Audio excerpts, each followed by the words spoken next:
Good.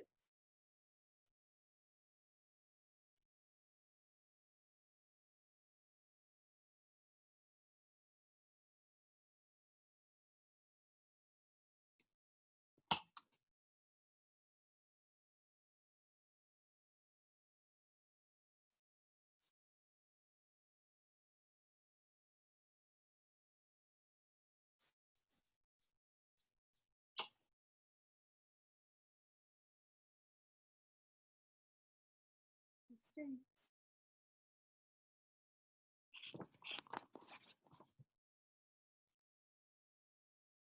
You said.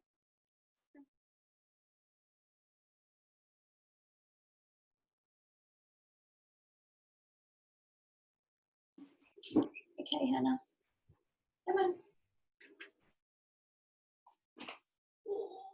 Good girl. Oh, hello. Hi, sorry, you must have opened up and seen my ass. That's not the best way to start, is it? Okay. How are you? I'm good. It's so nice to speak to you face to face. You know what an enormous fan of yours I am. So this is such a thrill. All right, right back at you. I feel the same way. So thank you so much for doing this.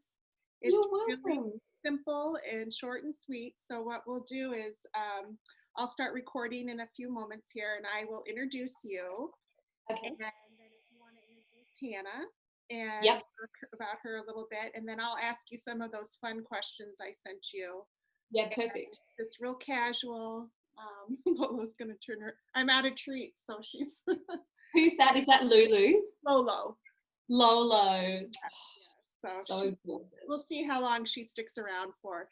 But then we'll go through, and then I'll after I say goodbye to you, I'll hit stop, but don't leave yet, and I'll say a real goodbye to you then, Okay. and then we'll go from there. If that sounds all right. Perfect. Yes, I'm so excited. All right, so I will go ahead and hit record, and then I'll introduce you, and we'll get started. Okay.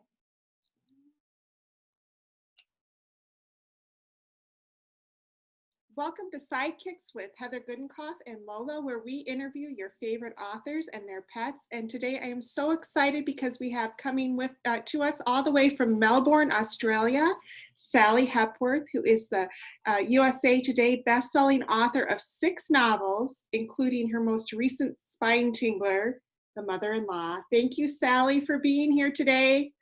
Oh, I'm so excited to be here. Thank you for having me. Who did you bring with you? This is Hannah, and Hannah is so excited that she's getting a cuddle because normally she her bed's back there in the corner of my office. So yeah, Hannah's a King Charles Cavalier, and she's a very cuddly lap dog. I see that. How old is she? She's 4, just turned 4. And how did she come into your life?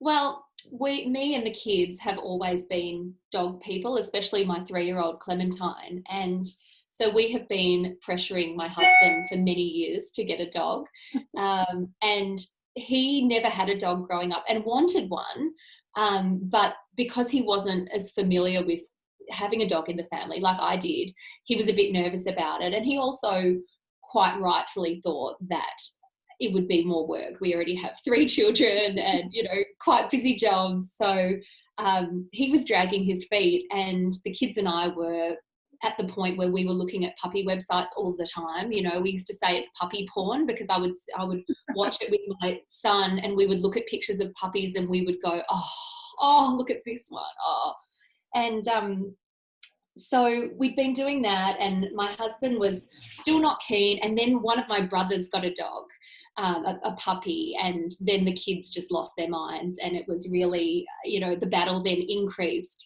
And it was around that time that my husband said, look, I don't want to get a puppy. I don't want to get a pedigree dog. I want to get a rescue or a dog that needs a home. And so we kind of thought, okay, the kids wanted a puppy, but they thought, well, this isn't in, we could do this. And my son remembered that on one of the puppy websites that we had looked on, there was a section for some of the mums that were being rehomed.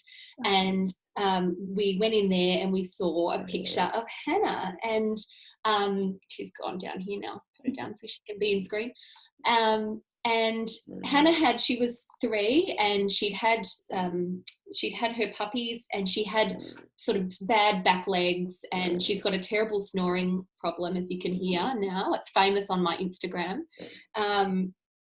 And she was just perfect, and we fell in love with her, and we went and picked her up the next weekend. So yeah, that's how she ended up being our snoring dog.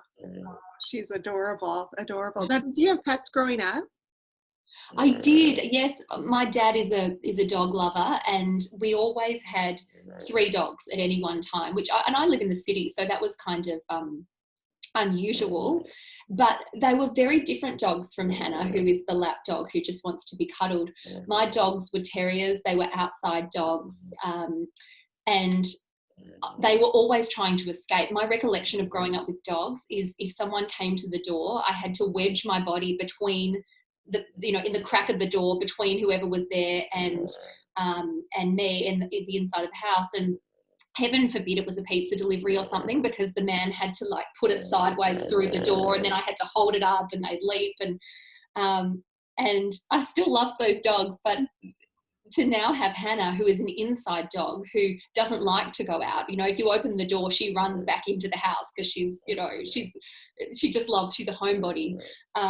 It's been quite a different experience, and I dare say, I found my perfect dog, because she lies at my feet all day, and she's a lover, not a fighter, we always say. So that. So how does she contribute to your creative life, your writing life? Does she contribute? In a lot of ways. I was just thinking that one of the main ways, I think, is pee breaks. Because no longer can I just sit in my office all day, but I have to take her out for walks and take her out for pee breaks. And isn't that just when moments happen? I mean, do you find that when I'm standing out in the lawn and waiting, and I think, oh, that's that thing I've been trying to nut out all day, an idea will come to me. Do you find that? Yeah, my best ideas come when I'm hiking with Lolo, and I allow my mind to wander away from the book that I'm working on for a while, and then all of a sudden that little snarl of a problem that I've been grappling with, there seems to be a light at the end of that tunnel to solve it. So absolutely, yes. Yes, the snarls, that's the best word for it. You can really solve the snarls. And I think the other way is just through a little bit like becoming a mother, I feel like can grow your heart. And having a dog having my own dog, has grown my heart and my empathy. And I was just saying to my friend the other day, who's also a dog lover, I said, I think I'm just 50% happier since I had a dog. You just can't look at them without feeling just that pure love, especially because they don't talk like kids. You feel the pure love when they're asleep and they're not talking with the kids, and it's like that all the time with dogs. So I can't imagine not having Lolo around, and they're just such a part of our lives. Yes. Do you have a favorite pet from literature? From books growing up, or from books that you've read recently?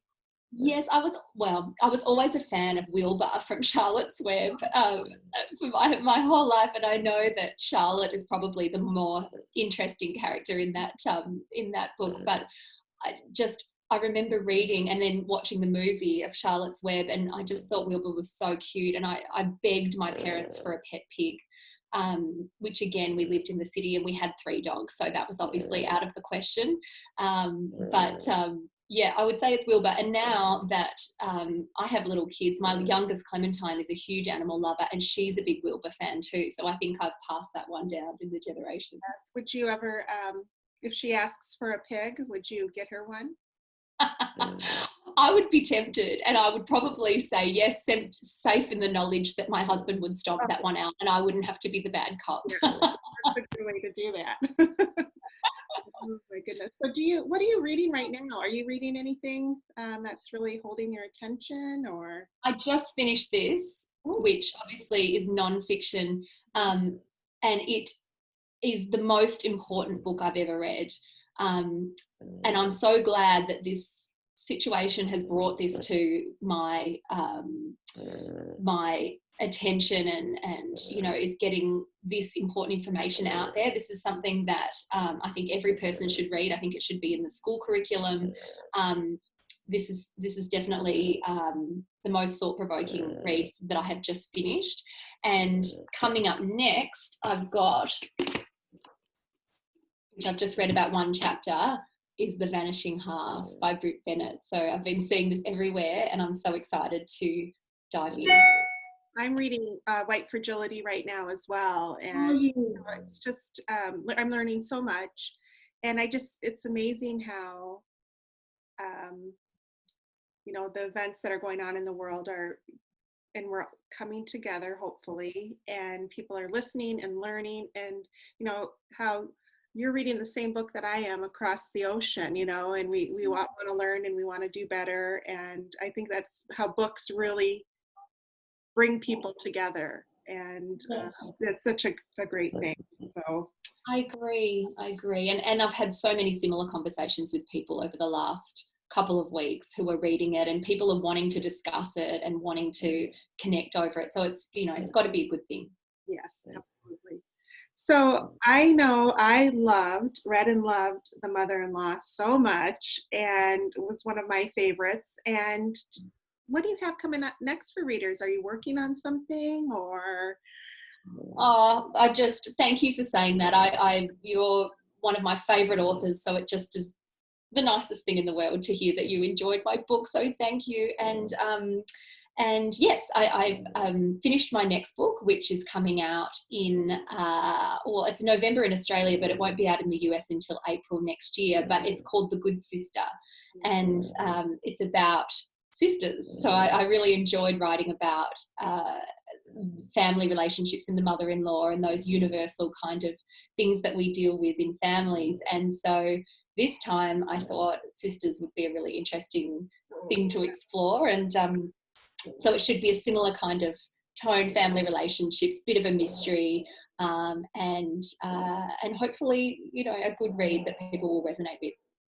I cannot wait for that. So we'll wait patiently. We're in the US until next spring, but I'm sure I'll get you an early copy, Heather, if you'd like one. Thank you. Now, if Hannah were to describe you in a phrase or maybe 3 words, what would she say? I think she'd probably say love, love, love. I'm her person, and there's not much that I won't do for her. I'm the love parent, and my husband is the disciplinarian. Although for one that didn't really want a dog, he's become, you know, the loving. You know, he loves her as much as everyone else, but yeah, I'm always the one that Hannah comes to for cuddles, and will sit on my lap, and she comes into my office every day. That's her place. So I think, I think she just thinks of me as her loving mother. Well, thank you so much, Sally, for bringing sharing her with us. And we're so happy that you could talk with us about books and writing and dogs. So thank you so much for being here. Anytime. I loved it. Thank you for having me.